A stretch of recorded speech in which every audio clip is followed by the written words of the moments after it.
Bem, boa noite, irmãos. Vamos dar sequência então ao nosso estudo da Epístola de Paulo aos Efésios, né?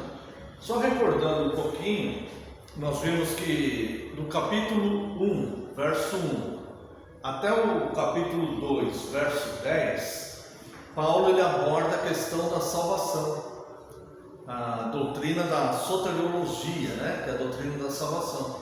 E ele é bem mais detalhista aqui do que lá em Romanos 9, onde normalmente, né, as pessoas se apegam mais, né?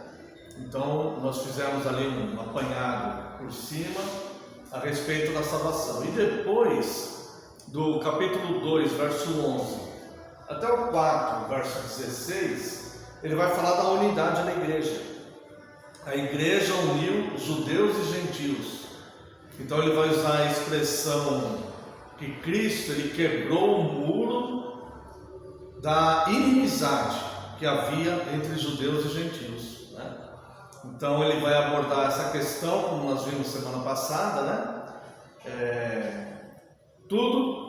Deus entregou tudo aos judeus, que era o povo escolhido, né? E os seus oráculos, que são as escrituras, os sacerdotes, os profetas do Antigo Testamento, os apóstolos, tudo dos judeus. Tudo pertence a eles, Paulo usa dessa forma, né? E o mundo gentil era um mundo pagão. Então, somente os judeus conheciam o Deus verdadeiro. E aqueles que tinham contato com eles e tudo mais, né? No entanto, o propósito de Deus era uma igreja universal. E aqui ele vai começar a descrever como que alcançou, né? Como que o Evangelho alcançou os gentios. Então os gentios e os judeus fazem parte de uma única família. A igreja Cristo criou na igreja uma única família, que é uma família de convertidos. Por isso nós somos membros uns dos outros. Então não existe mais aquela separação entre judeus e gentios, tá? Então vamos analisar aqui o capítulo 3, a partir do verso 1. Vamos ler aqui até o verso... vamos ler o verso primeiro, o 1 primeiro e depois de 2 a 5, tá? Por esta causa, eu, Paulo, sou o prisioneiro de Cristo Jesus, por amor de vós, gentios, tá? Eu já vi pessoas dizendo aqui que Paulo dizia que era prisioneiro porque Cristo escravizava os seus servos e tal. Não se trata disso, ele de fato estava preso. Tá? Mas não por ter cometido um crime. Ele estava preso por pregar o Evangelho, por ser cristão. Então ele estava numa prisão em Roma, né? E essa aqui é uma das cartas, nós falamos no primeiro capítulo, né?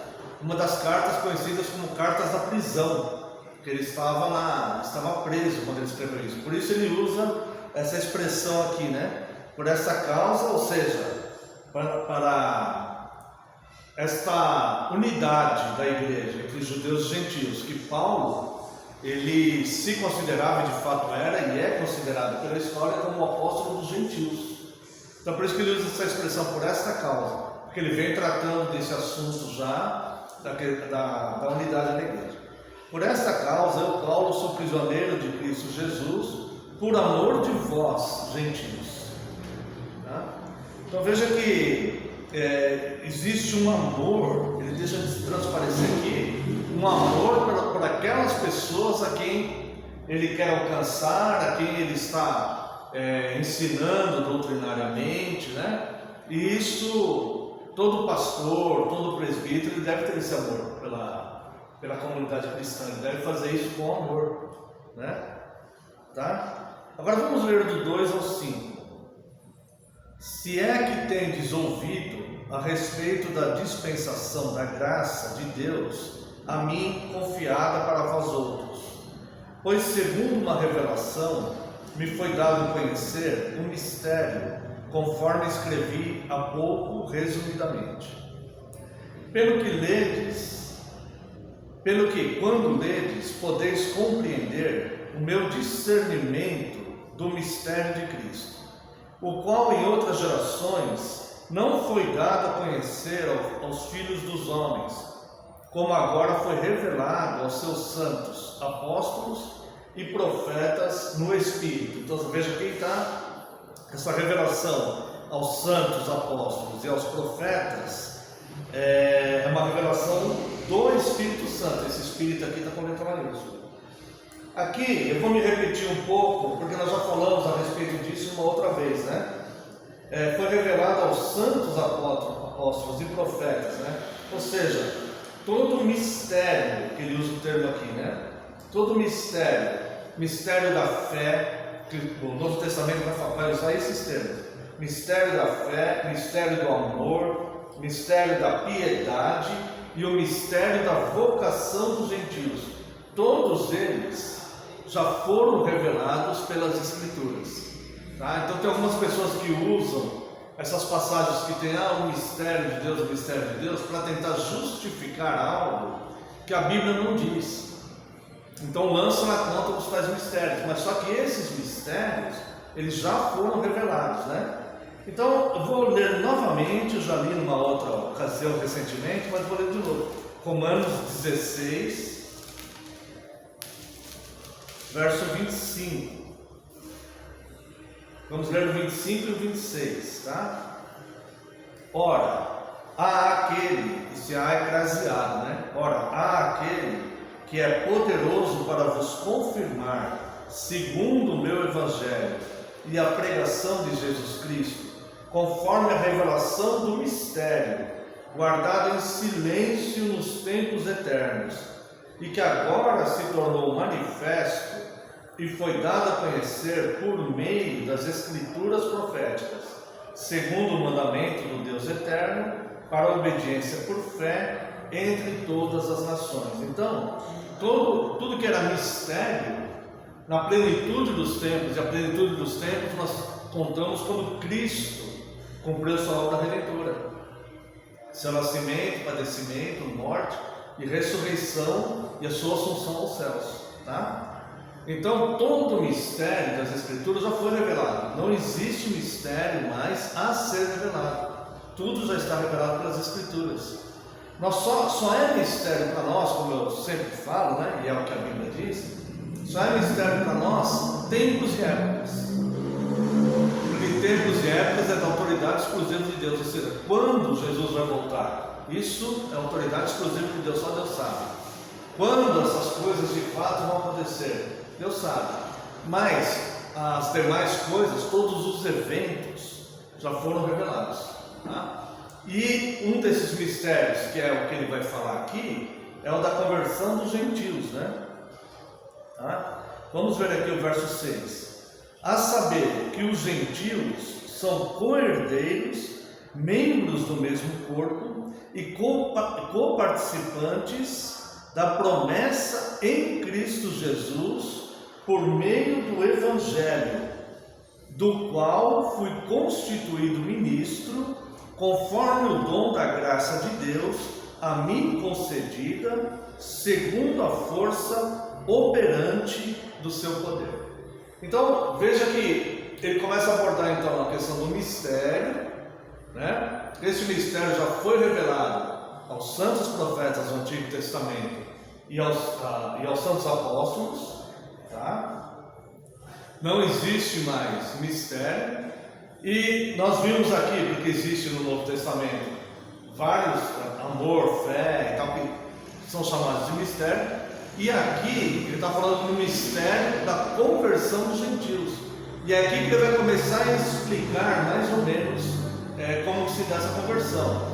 É aconselhável, do jeito que eu falei que era aconselhável no capítulo 2 de Efésios, quando estudar o capítulo 2 de Efésios, estudar o capítulo 1 e o capítulo 8 da carta aos Romanos. Quando nós estudamos aqui o capítulo 3 e também 4, tá? Boa parte do 4 da carta aos Efésios, é bom estudarmos o capítulo 10 e o capítulo 11 da carta aos Romanos, para que a gente possa entender bem esse mistério da conversão dos gentios, tá? Como que os gentios dificilmente se convertiam antes de Cristo, né? Se tornavam adoradores do Deus dos judeus, vamos dizer assim. E por que depois de Cristo os gentios, o mundo inteiro praticamente, né, Então é importante estudar os dois capítulos, capítulo 10 e capítulo 11 da Carta aos Romanos, tá? Por hora, nós vamos ler aqui Romanos capítulo 11, verso 25. E nós vamos entender como Deus fez para que o Evangelho chegasse aos gentios. Romanos 11, 25. Vou passar aí. Porque não quero, irmãos, que ignoreis este mistério. Está vendo? Que vai falando, né? Uma revelação do mistério. Para que não sejais presumidos em vós mesmos, que veio endurecimento em parte a Israel, até que haja entrado a plenitude dos gentios. E assim todo Israel será salvo, como está escrito: virá de Sião o libertador, e ele apartará de Jacó as impiedades. Então veja que ele começa a descrever o mistério aqui, e ele fala assim, não quero, irmãos, que ignoreis. Note que essa expressão que o apóstolo Paulo usava às vezes, é quando ele dava uma ênfase a algo, falou assim, olha, isso daqui, isso que eu estou falando, eu não quero que vocês ignorem, isso aqui vocês têm que conhecer, porque se vocês ignorarem isso, vocês vão entrar em falsas doutrinas, vocês vão entrar em inventos de doutrinas, então vocês precisam fundamentar, não ignorem isto que eu estou ensinando. Por exemplo, quando ele vai falar dos dons, certo? Ele usa 3 capítulos da carta aos Coríntios para falar dos dons, capítulo 12, 13 e 14. Quando ele começa o capítulo 12, ele fala, com relação aos dons, irmãos, não quero que ignoreis, não quero que sejais ignorantes com relação aos dons. Então ele usa a mesma expressão aqui, que ele vai falar dessa conversão dos gentios. Lembra que a carta, o teor da carta é a unidade da igreja, que ele está falando aqui agora. Mas para ele chegar no ponto de ensinar os efésios acerca dessa unidade da igreja, que quebrou o muro da inimizade junto aos judeus e gentios, ele faz uma descrição detalhada de como se dá a salvação do indivíduo. Então ele começa a explicar como se dá a salvação do indivíduo. Eleitos desde a fundação do mundo, eleitos antes da fundação do mundo, certo? Pelo beneplácito da vontade de Deus, todos, tanto os judeus como os gentios, estavam mortos em delitos e pecados, todos.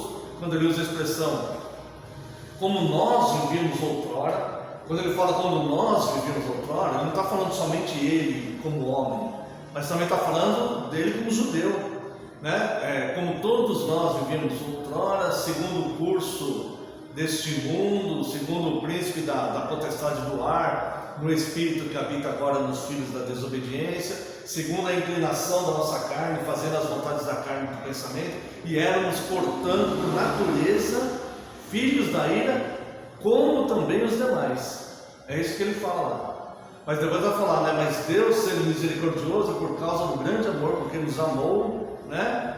Pela graça sois salvos mediante a fé e tudo mais.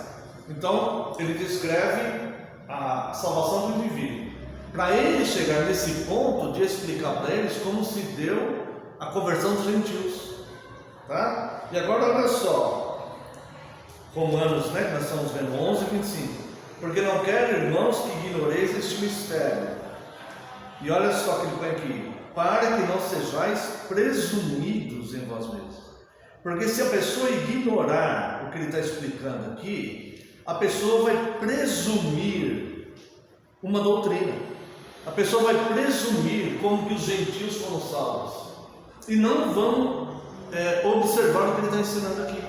A pessoa vai ignorar o que ele está ensinando e vai presumir uma forma de salvação dos gentios que não é a forma que ele está ensinando. Então ele fala, não quero que ignoreis, para que ninguém, fique presumindo aí algo, especulando algo, tá?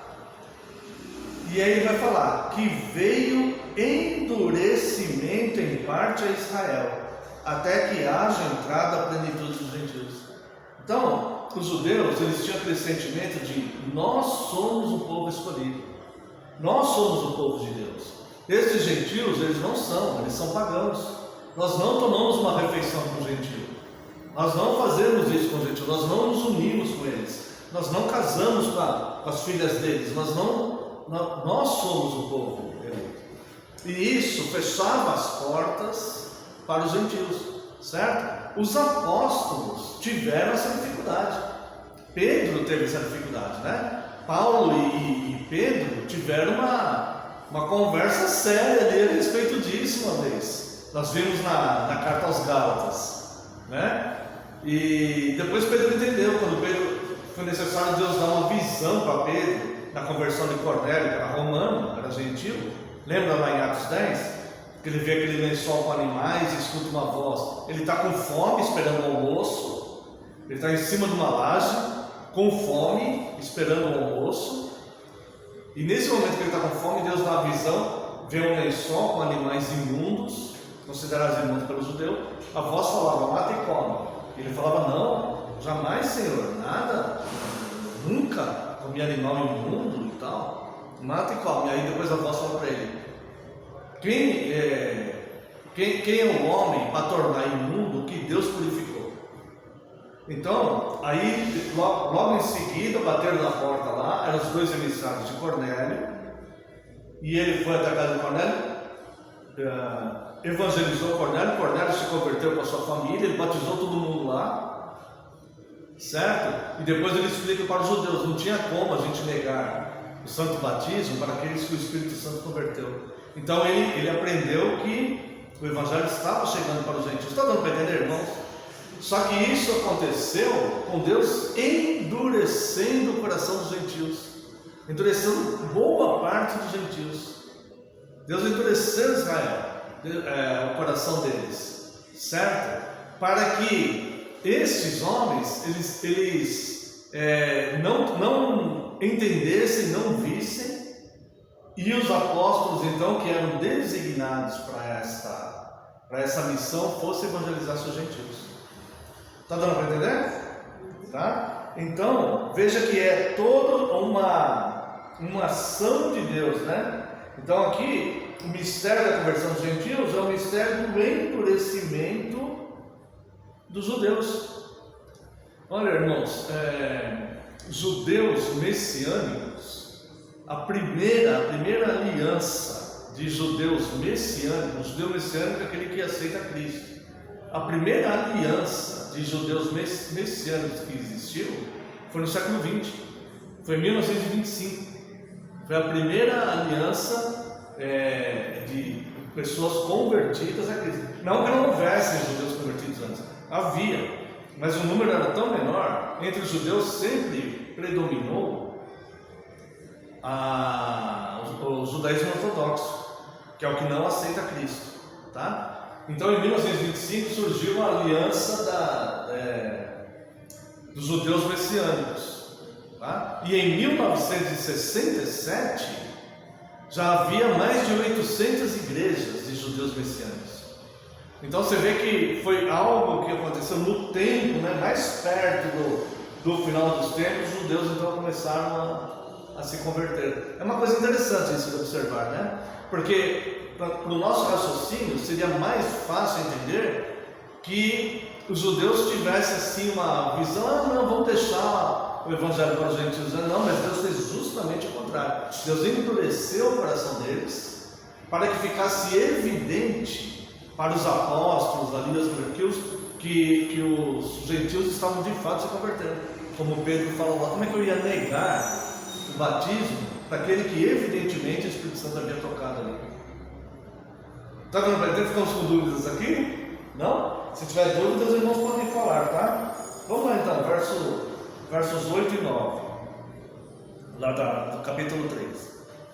A mim, o menor de todos os santos, me foi dada esta graça de pregar aos gentios o evangelho das insondáveis riquezas de Cristo e manifestar qual seja a dispensação do mistério desde os séculos oculto em Deus, que criou todas as coisas, tá? Então, nós vemos aqui uma humildade de Paulo, né?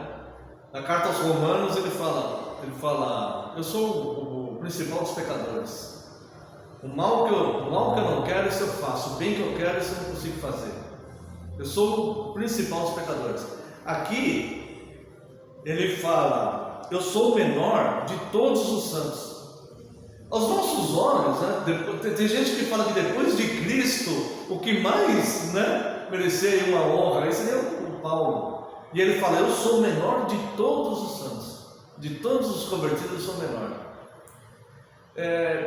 Por que isso? Porque quanto mais ele recebe aquela revelação de Deus, quanto mais ele está próximo de Deus, mais ele vê a sua miséria espiritual e como ele depende de Deus, né? E a resposta é a gratidão. Por isso, irmãos, é incompatível. O que nós vemos é abominável, é inaceitável.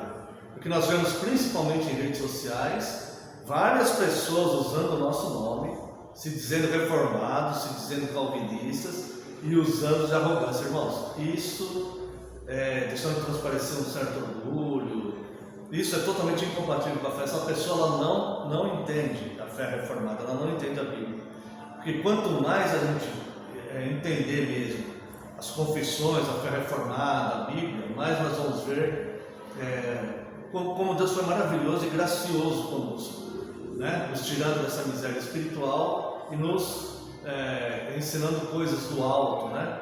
Tá? Então por isso que ele usa essa humildade aqui. Ele fala, né? A mim, o menor de todos os santos, me foi dada essa graça de pregar aos gentios o evangelho das insondáveis riquezas de Cristo. Ou seja, em nenhum momento ele se vangloria disso. Como ele fala ali no capítulo 2, né? Pela graça sois salvos, é para que ninguém se glorie. Não é obras, não é por obras, para que ninguém se glorie. Ele está se incluindo nisso também. Tá? E aqui chega o verso 10, que é um verso um tanto quanto polêmico, mas ele é claríssimo de entender. Não precisa ter polêmica aqui. É o que está escrito mesmo.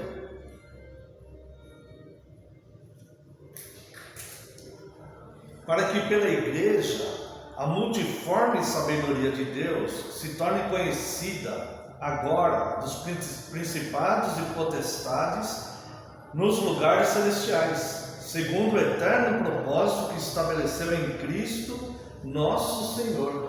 O que ele está dizendo aqui, irmãos? É que principados e potestades aprendem com a igreja.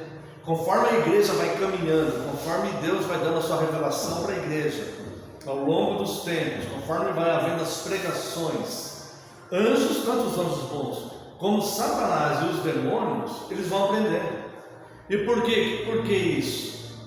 Porque não sabemos porque Deus usou a igreja para isso. Mas o que deixa claro aqui é que estes seres espirituais, eles não são oniscientes. Somente Deus. A onisciência é um atributo somente de Deus. Somente Deus é onisciente. Deus Pai, Filho e Espírito Santo. Anjos, demônios, Satanás não são oniscientes. Satanás se engana. E ele se enganou várias vezes ao longo da história. Por exemplo, quando Deus chama ele e fala a respeito de Jó. Viste meu servo Jó, como ele é fiel? Aí Satanás ele fala assim: Senhor, o Senhor tornou ele riquíssimo, deu uma família imensa para ele, a vida dele é um mar de rosas, toca nisso daí para ver se ele não blasfema na tua face. Aí Deus fala: tá nas tuas mãos, só não tira a vida dele, certo? Satanás acreditava mesmo que Jó iria blasfemar se perdesse tudo aquilo. Ele acreditava nisso. Ou seja, ele não é onisciente. Quando o ministério terreno de Cristo, Lucas capítulo 4, o Espírito Santo leva Cristo para o deserto para ser tentado por Satanás.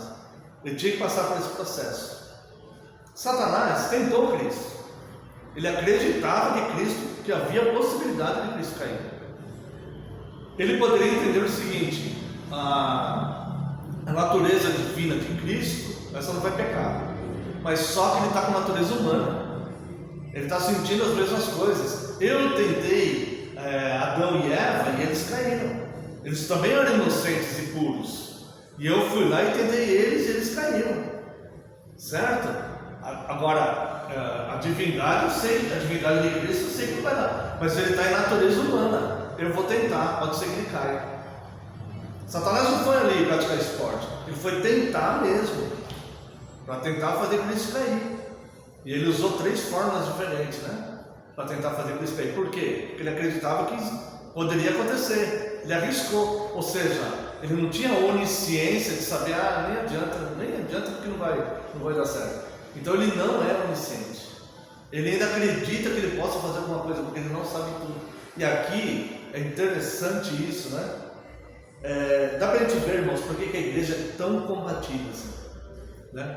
A importância da igreja no mundo, não só no mundo físico, como no mundo espiritual. A responsabilidade da igreja também, em manter-se fiel, né? E depois, fala no verso 11, segundo o eterno propósito que estabeleceu em Cristo Jesus, nosso Senhor. A igreja vai ensinando. Nosso Senhor, pelo verso 12, pelo qual temos ousadia e acesso com confiança, mediante a fé nele. Portanto, vos peço que não desfaleçais nas minhas tribulações por vós, pois nisso está a vossa glória. Então, é interessante aqui que esse verso 11 a 13, ele vai falar, né, para os irmãos, nós devemos ter ousadia, é por isso que nós temos ousadia para falar, e é por isso que nós temos acesso, nós temos ousadia e acesso para pregar esse evangelho, e esse evangelho chegar em lugares que nós nem fazemos ideia, nós nem imaginamos. Nós não temos noção de como é nobre esse trabalho. Esse é o trabalho mais importante que existe, irmãos, de tudo. Porque essa palavra é a palavra de Deus que está sendo. E não é só pastores e presbíteros, é todos aqueles que cooperam com essa obra, que ajudam de alguma forma e tal. Eles estão levando essa palavra, contribuindo de alguma forma, né, para que leve esta palavra a pessoas que não vai, os demônios não vão se converter, né? Isso é óbvio que não, eles já estão condenados, né? Mas mostra claramente que eles não são oniscientes, e eles vão vendo cada vez mais através da pregação da igreja, tá? Como diz as nossas confissões, né?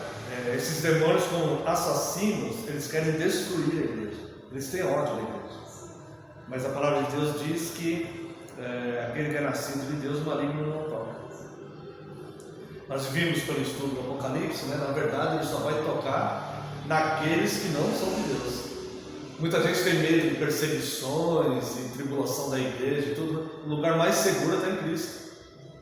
Porque a aparência é uma coisa, a realidade é outra. E o lugar mais seguro de fato é estar em Cristo. Aqui no verso 14, irmãos, se alguém quiser comentar ou perguntar alguma coisa, pode interromper, né? Aqui no verso 14, uma linda oração que ele faz aí até o final, né?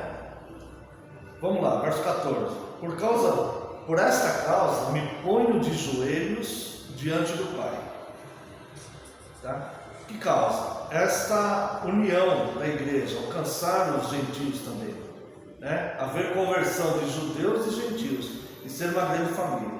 Por essa causa, pela igreja, me ponho de joelhos diante do Pai, de quem toma o nome toda a família, tanto no céu como sobre a terra.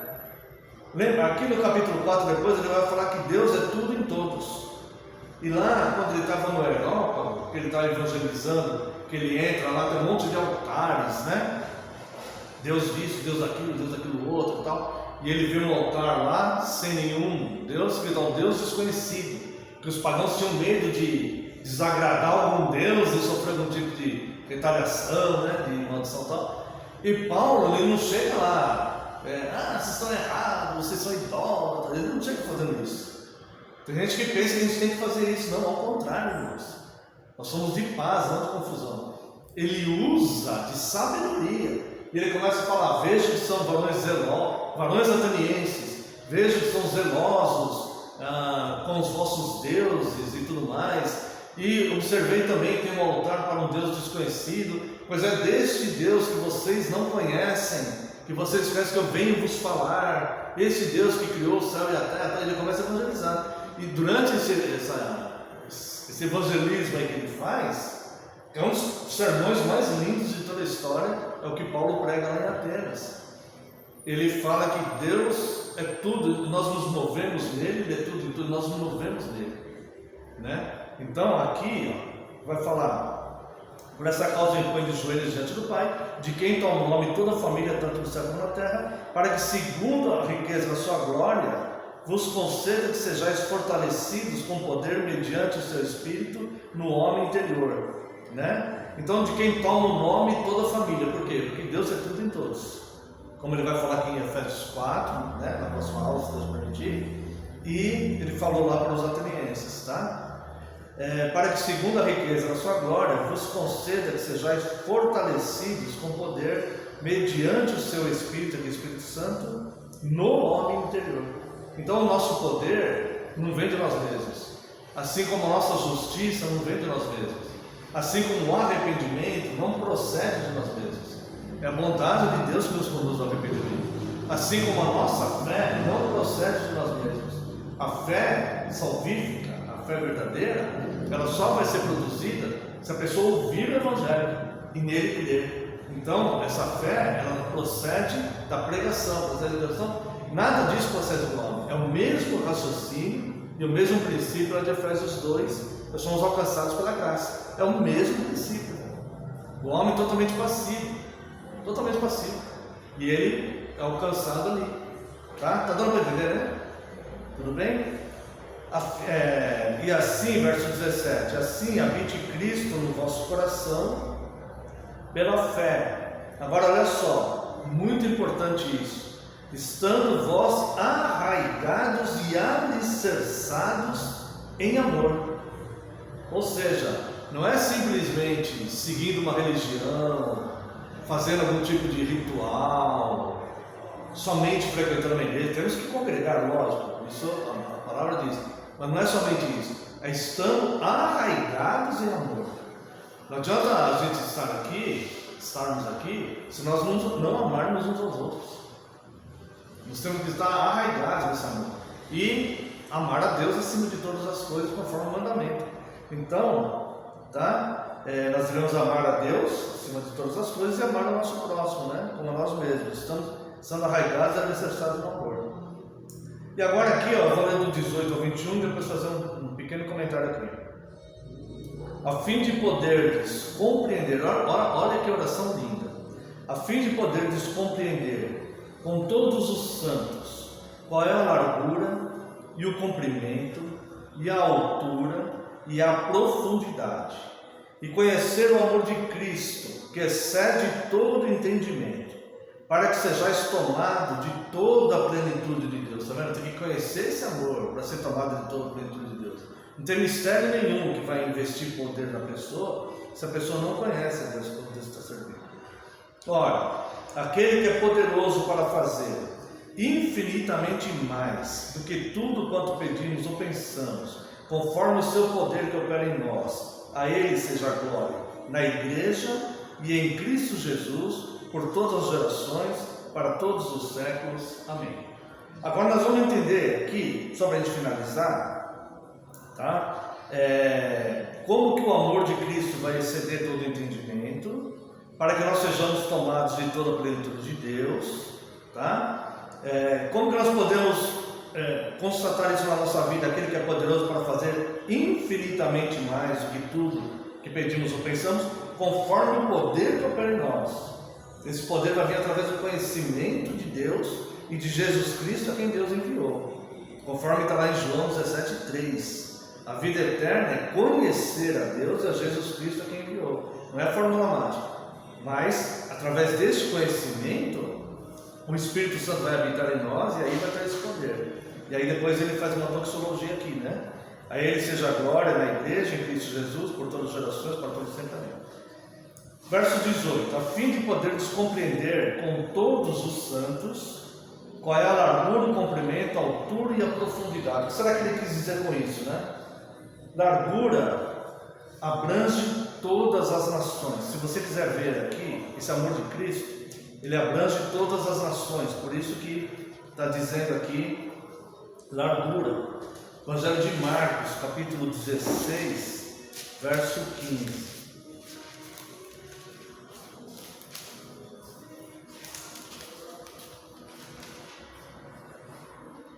diz assim: e disse-lhes: ide por todo o mundo, pregai o evangelho a toda criatura.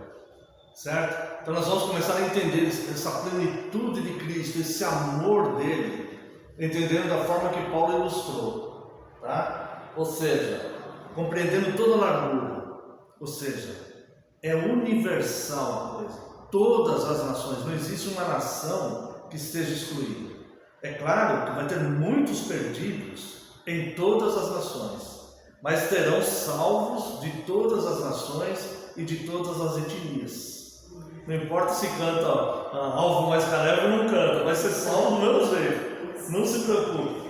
E aqui, ó, essa largura e o comprimento. O que quer dizer comprimento? Abrange todos os tempos. Se você quiser ver lá a segunda carta de Pedro, capítulo 3, verso 9.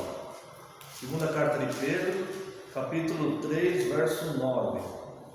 Não retarda o Senhor a sua promessa, como alguns a julgam demorada. Pelo contrário, Ele é longânimo para convosco, não querendo que nenhum pereça, senão que todos cheguem ao arrependimento. Ou seja, todos os eleitos, eles vão chegar a este arrependimento. Então, o cumprimento é todos os tempos. Então, a largura alcança todas as nações. O comprimento, todos os tempos.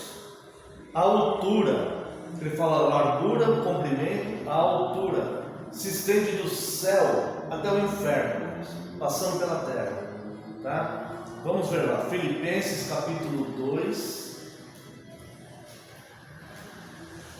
versos de 6 a 8. Pois ele, subsistindo em forma de Deus, não julgou como usurpação ser igual a Deus. Antes a si mesmo se esvaziou, assumindo a forma de servo, tornando-se em semelhança de homens e reconhecido em figura humana. A si mesmo se humilhou, tornando-se obediente até a morte de cruz. Ou seja, vivia no céu, sendo adorado pelos anjos, se esvaziou de tudo isso, não teve usurpação ser igual a Deus, humildemente se tornou forma de homem e veio para este mundo. Esta é a altura do céu na terra e no inferno. Quero convidar os irmãos para abrir sua Bíblia em Apocalipse, capítulo 14, verso 10.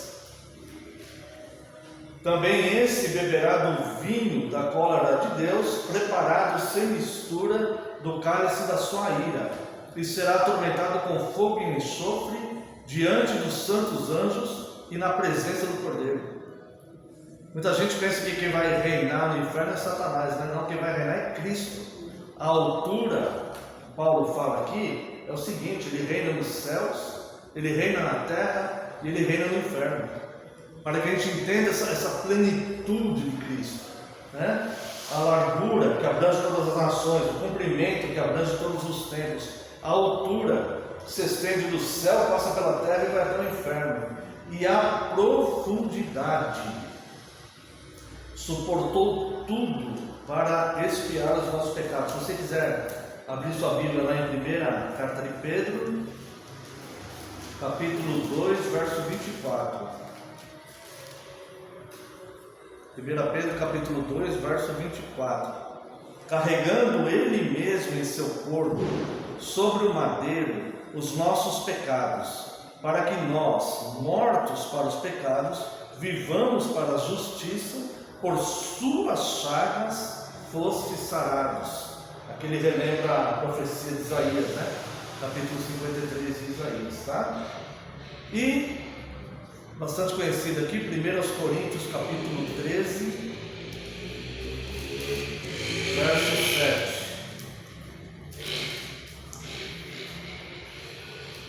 Tudo sofre, Cristo é o próprio amor, né?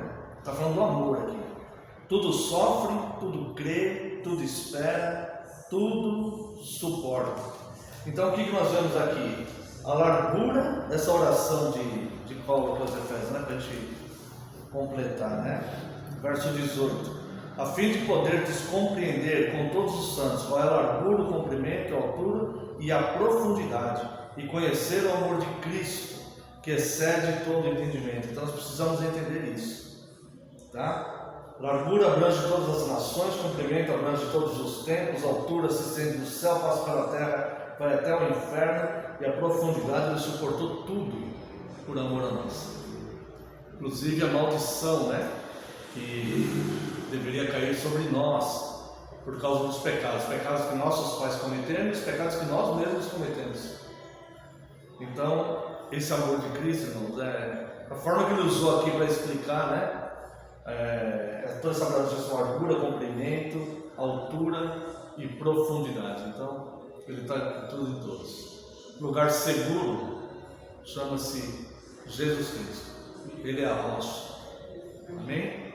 E aí termina o capítulo 3, né? Preparamos agora para o capítulo 4. Alguém tem alguma dúvida? Pode tirar, por gentileza. Alguém tem alguma dúvida, algum comentário?